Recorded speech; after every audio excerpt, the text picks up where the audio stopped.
बेटा हो या बेटी, दोनों एक समान होते हैं। यह बात अब अलग अलग घटनाओं के जरिए लगातार साबित हो रही है।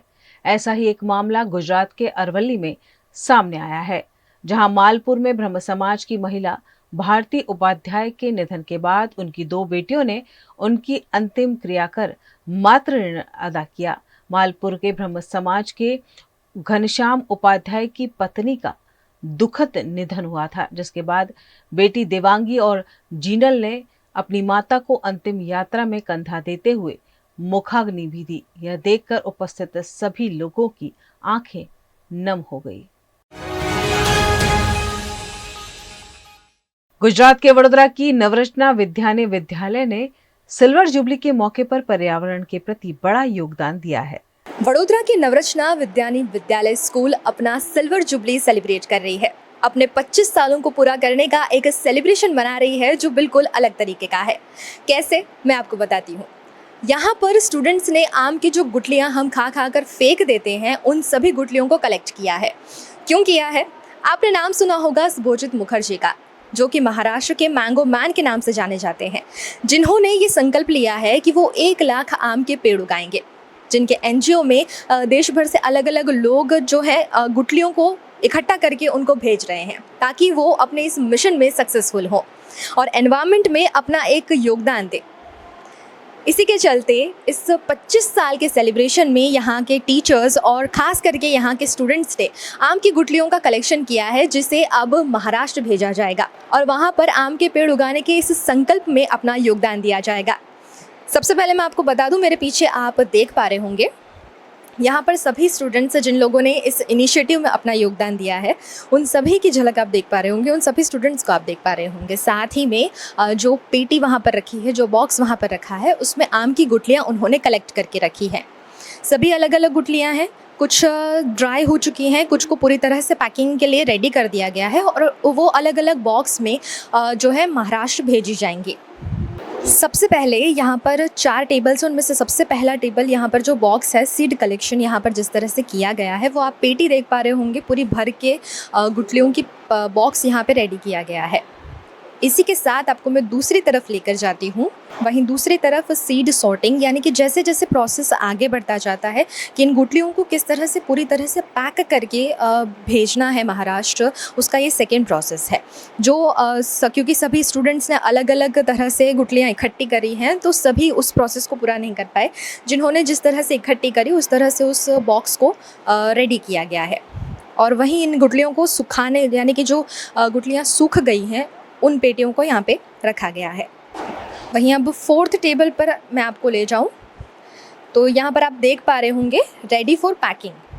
यहाँ पे ये जो सारी पेटियाँ हैं, ये सभी जो पार्सल यहाँ से करना है, जो कुरियर यहाँ से करना है, उसके लिए बिल्कुल रेडी है। यानी कि ये सीधे वहाँ पहुँचेंगी और जो उनका पर्पस है, जो उनका मिशन है, उसके लिए ये गुठलियाँ काम आएंगी। साथ ही इन बच्चों ने आप देख पा रहे होंगे, ये पेपर के बैग बनाए हुए हैं, जिससे कहीं ना कहीं पर्यावरण की एक उन्हें सीख दी जा रही है कि एनवायरनमेंट कितना ज़्यादा ज़रूरी है, किसी भी चीज़ को वेस्ट नहीं करना है। ये सभी बैग्स इन बच्चों ने बनाए हैं और स्कूल वाले इन्हें ये सारी शिक्षा दे रहे हैं, जो एक बहुत बड़ी बात है, बहुत बड़ा इनिशिएटिव है। तो चलिए अब बात करते हैं उन स्टूडेंट्स से जिन्होंने अपना योगदान दिया है और जिन्होंने ये सीड्स कलेक्ट किए हैं। ये जो पूरा प्रोसेस कलेक्शन का शुरू हुआ है, कहाँ से आपको इन्फॉर्म किया गया था सभी स्टूडेंट्स को, और उसके बाद में किस तरह से आपने कलेक्शन किया है, वो पूरा बताइए ज़रा। हमको मतलब इसके बारे में अप्रैल में हमें इन्फॉर्म किया था कि ऐसा ये इवेंट है जिसमें मैंगो सीड्स कलेक्ट करना है। सो हमें सर्कुलर्स और वो सब भेजे गए थे and we were like very well informed कि हमें क्या करना है, कैसे करना है। सो हर एक स्टूडेंट, प्यून्स, टीचर्स एंड सब ने बहुत कंट्रीब्यूट किया है इसके लिए and everyone has provided mango seeds from their own house holds and all. आपकी तरफ से कितने सीड्स कलेक्ट हुए होंगे? मेरे तरफ से मतलब 10 to 15 सीड्स हुए थे और मैं इस इवेंट की वजह से मेरे मतलब घर और मेरे फार्म में वहाँ पे भी हमने बहुत सारे मतलब मैंगो सीड्स हमने कल्टीवेट किए। अब बात करते हैं, एक और स्टूडेंट यहाँ पे हमारे साथ में मौजूद हैं, उनसे भी बात करते हैं। आपके साथ में भी मेरा सेम क्वेश्चन है कि जो ये पूरा प्रोसेस था वो क्योंकि इन्होंने बताया कि अप्रैल से वो शुरू हो गया था, तो आपने किस तरह से कलेक्शन शुरू किया और कितने कलेक्ट किए वो बताइए। मैंने पूरे नेबरहुड से, मैं बिल्डिंग में रहता हूँ, तो मैंने मेरे पूरे बिल्डिंग को बोला कि हम ये पूरा मैराथन रन कर रहे हैं मैंगो कलेक्शन सीड्स का। और मैंने सबको इन्फॉर्म किया कि अगर आप मैंगो खाओ तो उनके जो सीड्स हैं वो रहने दो और मैं ड्राई करने दो, और उनके थोड़े दिन बाद मैंने सब सीड्स कलेक्ट किए। और मैं सब सीड्स, जब स्कूल रीओपन हुई तो मैं सब सीड्स लेके आ गया इधर वापस।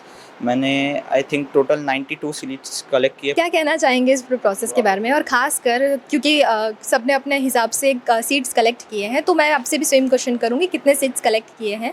और साथ ही साथ इस बात का जवाब भी जानना चाहूँगी कि आप यूथ हैं, तो आप पर्यावरण के बारे में क्या सीखा है अब तक और क्या कहना चाहेंगे आगे लोगों को? हाँ, तो मैंने अभी तक टोटल मेरा कंट्रीब्यूशन 20 to 30 सीट्स का रहा है। आपने जैसे कि अभी बोला कि वी आर यूथ्स, राइट? तो हमारा आजकल की generation like focus only on comfort zone. तो हमारा ऑब्जर्वेशन ये रहा है कि हम कंफर्ट जोन से बाहर निकल के एनवायरनमेंट बारे और एनवायरनमेंट के बारे में और इकोसिस्टम के बारे में भी कुछ सोचे। और इसीलिए जो हमारे स्कूल ने हमको ये इंस्पिरेशन दिया है, तो हमारे ये कंट्रीब्यूशन सबसे इम्पोर्टेंट था, क्योंकि ये पूरा ना कि बल्कि सिर्फ हमारे स्कूल के लिए इम्पोर्टेंट था, पर पूरे इकोसिस्टम के लिए कंट्रीब्यूट करता है। हाँ, हमारा स्पेशल थैंक्स हमारे चेयरपर्सन तेजल अमीन ma'am, principal Archana Mishra ma'am और सारे प्यून्स से लेके हमारे सारे टीचर्स, कोऑर्डिनेटर्स को हमारा स्पेशल थैंक्स है। अब बात करेंगे नवरचना स्कूल की प्रिंसिपल डॉक्टर अर्चना मिश्रा से, क्योंकि कहीं ना कहीं ये पूरी जो पहल है, ये पूरी कोशिश है, वो इस स्कूल के पूरे स्टाफ, टीचर्स, प्रिंसिपल, इन सबके ज़रिए हुई है। तो मैं बात करना चाहूँगी यहाँ की प्रिंसिपल से और जानना चाहूँगी कि ये जो इनिशिएटिव है, इसका आइडिया इन्हें कहाँ से आया और क्या कहना चाहेंगी वो इस पूरे इनिशिएटिव के बारे में? तो आइडिया एक्चुअली मेरा नहीं है, ये लोग क्रेडिट देते हैं, पर क्या है कि हम लोगों ने एक वीडियो देखा था साथ में, जिसके बेसिस पे हम इंस्पायर हुए और हमारे टीचर्स ने ऑर्गेनाइज़ किया। और ये ऑर्गेनाइज़ कर रहा क्योंकि छुट्टियां आने वाली थी, तो और मैंगो सीज़न है, तो आइडिया अच्छा लगा। मैंगो सीज़न में आई एम श्योर बच्चों ने बहुत एफर्ट लगाया, हमारे टीचर्स ने भी।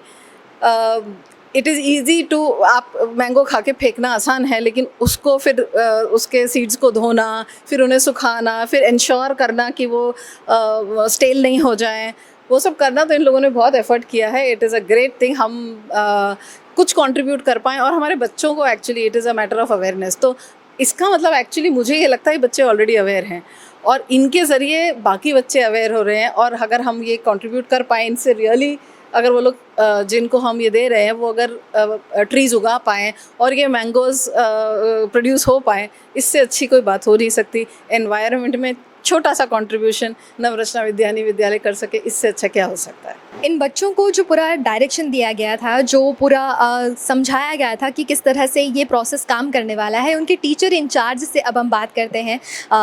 जॉली जोशीपुरा जो हैं, उनसे हम बात करेंगे और जानेंगे कि उन्होंने ये पूरा कोऑर्डिनेशन बच्चों के साथ किस तरह किया और कितना इजी या डिफ़िकल्ट रहा था बच्चों को इन सब चीज़ों के बारे में समझाना। इस बार की गर्मी जब इतनी ज़्यादा होने लगी और जब पर्यावरण के बारे में हम सबको कुछ सीरियसली करने के लिए मतलब कंफर्म करना था कि हम कुछ कर पाए, तो आने वाले सालों में गर्मी का थोड़ा तो कम से कम लेवल कम हो जाए। तो हम लोगों ने जब आम के पेड़ के बारे में सोचा कि आम का पेड़ है, उसमें पतझड़ की ज़्यादा इफ़ेक्ट नहीं होती है और वहाँ पे बायोडाइवर्सिटी, छोटे इंसेक्ट से लेके बहुत सारे birds and reptiles and even हम भी उसके नीचे बैठ के अच्छे से एंजॉय कर सकते हैं और गर्मी कम लगती है। तो सोचा कि हम आम के पेड़ को यहाँ बड़ौदा में ही लगाए। बट साथ में जब हमने देखा कि मुंबई में mission green Mumbai NGO, they have decided to grow 1 lakh mango tree, तो फिर हमने स्कूल के ज़रिए सोचा, तो फिर हमने स्कूल के सारे बच्चों को, प्यून्स को, टीचर्स को, सबको बोला कि इस बार समर में जितने भी आम खाए उसके मैंगो सीड्स को वॉश करके, ड्राई करके स्कूल में जमा कराए। और हम आशा करते हैं कि आने वाले साल में इसी तरह का प्रोजेक्ट हम वडोदरा अपनी संस्कार नगरी में भी कर पाए और हम यहाँ पर भी mission green mango, environment and sustainable development, वो सब जितना भी हमसे ज़्यादा हो सके कर पाए। तो चलिए अब बात करते हैं इन बच्चों के कोऑर्डिनेशन के लिए 2 टीचर इंचार्ज जो हैं इकट्ठे हुए थे। अब बात करते हैं कृष्णमाल मैम के साथ में और अब वो बताएंगी कि वो इस पूरे इनिशिएटिव के बारे में क्या कहना चाहती है। मैं वीएनएम को पहले थैंक्स बोल रही हूँ कि ये बहुत बड़ा चैलेंज बच्चे ने लिया एंड 25th ईयर सेलिब्रेशन हमारा हो रहा है सिल्वर जुबली नवरत्ना विद्यालय का। तो मैडम का एक ड्रीम प्रोजेक्ट था कुछ तो करने एनवायरनमेंट के लिए। So when this mango project came तो ये पूरा स्कूल के लिए हम असेंबली में और हमने वीडियो दिखाया, असेंबली में इसके बारे में बोला तो बच्चे ने इतना इंटरेस्ट दिखाया इसके ऊपर। तो ये प्रोजेक्ट इनिशिएट जब हुआ बच्चे का यही है कि हमारा ईआरपी में भी हमने भेजा, पेरेंट्स को भी इसके बारे में अलर्ट किया कि हमको गुठली चाहिए, आप फेंकना मत। सो जैसे ही 13th ओपन किया हमारा इतना कलेक्शंस हो गया, हम फिर पूरा सेग्रीगेट किया, सॉर्टिंग किया, ड्राइंग के लिए बच्चे, ये पूरा बच्चे का मेहनत है। So we are very proud and अभी जो ये जाएगा, अभी एज मैडम ने जॉली मैम ने बोला कि हमारा जो आम महाराष्ट्र में ग्रो होता है, फ्यूचर में उनका आम भी इधर आएगा, तो it is a national integration भी हो गया इधर। So we are looking forward for more project and thanks to VNM for giving this opportunity.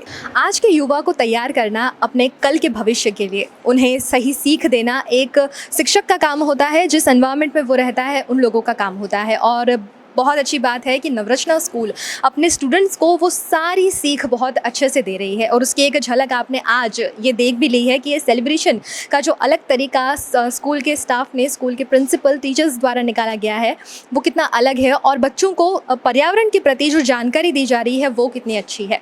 इसी तरह उम्मीद करते हैं कि हर स्कूल, हर एनवायरनमेंट इस तरह का हो जहाँ पर बच्चों को ये सिखाया जाए कि हमारा पर्यावरण कितना ज़रूरी है। इसी तरह वडोदरा और देश दुनिया की खबरें हम आपको वीएनएम टीवी के ज़रिए दिखाते हैं, तो उसके लिए आप वीएनएम टीवी से जुड़े रहिएगा। वीएनएम टीवी का यूट्यूब चैनल आप सब्सक्राइब कीजिए और साथ ही जियो फाइबर पर आप हमें देख सकते हैं 498 नंबर के चैनल पर। नमस्कार। गुजरात के वडोदरा की विश्व प्रसिद्ध एमएस यूनिवर्सिटी में 75% से कम परिणाम वाले छात्रों को कॉमर्स फैकल्टी में एडमिशन न दिए जाने मामले एमएसयू में ब्लैक डे घोषित किया गया। सभी छात्रों, पूर्व छात्रों और परिजनों ने यूनिवर्सिटी के वाइस चांसलर प्रोफेसर विजय श्रीवास्तव के खिलाफ विरोध प्रदर्शन किया। सभी उग्र छात्रों ने बैनर, पोस्टर्स के साथ इस आंदोलन में हिस्सा लिया और अपना रोष व्यक्त किया। छात्रों की मांग है कि पिछले वर्ष की तरह इस वर्ष भी 50% पर उन्हें एडमिशन दिया जाए। इस वर्ष नए नियम से काफी छात्र परेशान और नाराज हैं, जिसके चलते आज ब्लैक डे डिक्लेयर करते हुए विरोध प्रदर्शन किया गया। हमारी मांगे पूरी करो, हमारी मांगे पूरी करो।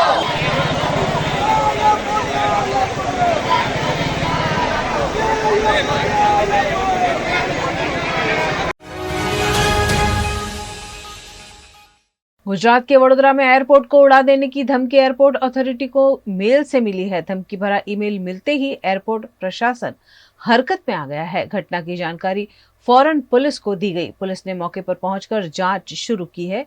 पुलिस और सीआईएसएफ द्वारा फौरन एयरपोर्ट पर जांच शुरू की गई। धमकी भरे इस ईमेल के चलते वडोदरा एयरपोर्ट पर सुरक्षा भी बढ़ा दी गई है। यह ईमेल कहां से आया और किसने भेजा है, उसकी तफ्तीश की जा रही है। गुजरात के विभिन्न जांच एजेंसियां भी इस मामले की जांच में जुट गई हैं। वडोदरा एयरपोर्ट को बम से उड़ा देने की धमकी की गंभीरता को देखकर फौरन मामले की जांच शुरू कर दी गई है। वडोदरा एयरपोर्ट को मिले इस ईमेल में इंग्लिश में लिखा है कि वडोदरा एयरपोर्ट पर बम है और आप सब मर जाने वाले हैं।